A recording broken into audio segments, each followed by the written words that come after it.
以前こんなことがありました。私の目の前をとても大きな風船が糸を垂らしながら横切ったのです。とっさのことでしたが、私は反射的にその糸をつかみ風船を手にしました。すると背後からすみませんという声とともに小さな女の子を連れたご家族がやってきました。それは今買ったばかりと思われる子供が大好きなキャラクターの風船だったのです。ベビーカーを引くお母様と小さな女の子の手を引くお父様、きっと身動きが取れなかったのでしょうね。ご両親が私に丁寧にお礼を言ってくださる中、手を引いていたお父様がほらありがとうわと女の子に促しました。するとまだ言葉も喋れないであろう女の子が満面の笑みで膝をちょこんと折り曲げたのです。このほぼ屈伸運動なご挨拶がなんとも愛らしく、私思わずかわいいと声を上げてしまいました。思い返すと、私たちは子供の頃から誰かに何かをしていただいたらありがとうとお礼を言いなさいと教えられてきましたし、きっと子育てを経験された方は皆さん自分のお子さんにも同じことを伝えてきたと思います。特に日本社会では感謝の気持ちを相手に伝えることをしつけとしてどの時代のどの家庭でも脈々と受け継いできました。そしてそこには単にお礼を言う以上にエナジー的にとても大きな作用が働いていることを皆さんはご存知でしょうか。何かをしてもらったことに感謝するというのは当たり前のことなのですが、そこにどの言葉を添えるかによって全くエナジーが異なってくるのです。例えば先ほどお話ししたようにありがとうございますという言葉を添えることによって言われた私もにっこり笑顔になれました。そしてあの小さな女の子のように、たとえ言葉で表現できなかったとしても、その笑顔や仕草を通して純真無垢なエナジーほどとても強力に伝わるのです。本当に助かりました、ありがとうございますという気持ちで発したエナジーがあまりにも純粋無垢だから、お礼を言われた方も思わずにっこり微笑んでしまうのです。大人になると悲しいことですが、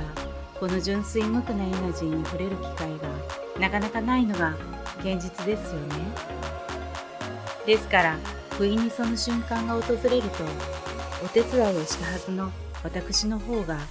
すがすがしい気分になれるというわけなのです。このように感謝のエナジーが心地よさを生むのは、そこに循環が生まれるからなのです。ですから、いくら口先だけで感謝や謝罪の言葉を述べても、相手にはしっかりエナジーの方が伝わっていますから、大人の皆様はぜひお気をつけください。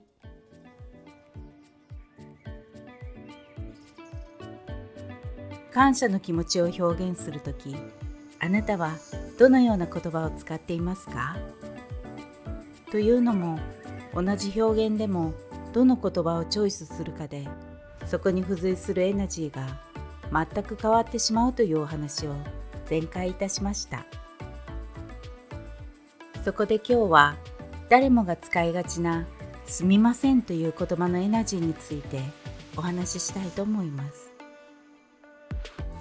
昔に比べ近年ではこのすみませんの乱用が激しく、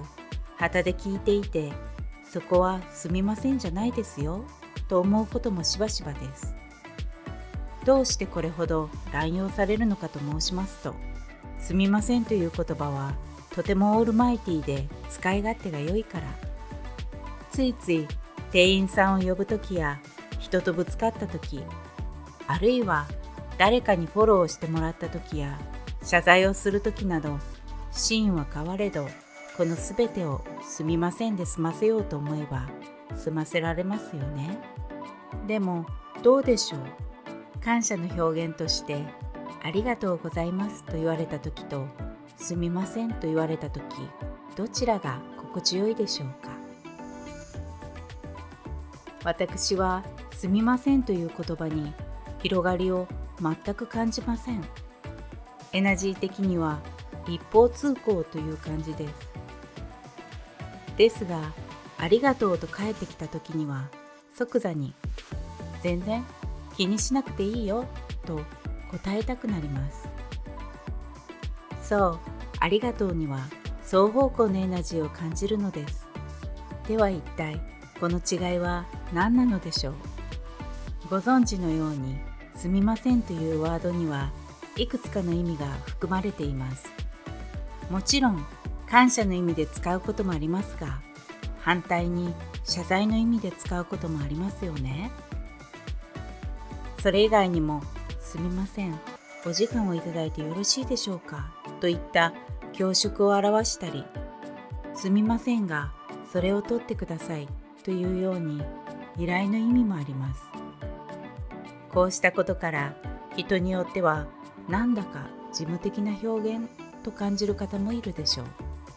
私が思うに、このすみませんという言葉が無機質に感じるのは、言われた方が一瞬ですが、そのたくさんの意味からどれだと思考を巡らすからだと思うのです。これは本当に本人も気づかないほど瞬時の作業なのですが、そこに間が生じるのです。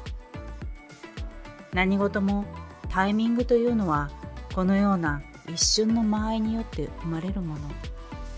すみませんという言葉には、この瞬間的な間合いが発生することで、双方のエナジーを分断するのではと私は考えております。一方で、ありがとうという言葉には感謝以外の意味はありませんよね。ですから、感謝の気持ちで放たれたエナジーがお相手に確実に感謝として伝わるのです。だからね、感謝の気持ちを表現するときに、数ある日本語の中でわざわざ真逆の意味を持ち、エナジー的にも複雑な構造の言葉を使わなくとも、ストレートに最短最速で感謝の気持ちを伝えられる、そんな魔法の言葉、ありがとうを大切に、今日から使っていきませんか？最後までお聞きくださりありがとうございます。ごきげんよう。南無阿弥陀仏。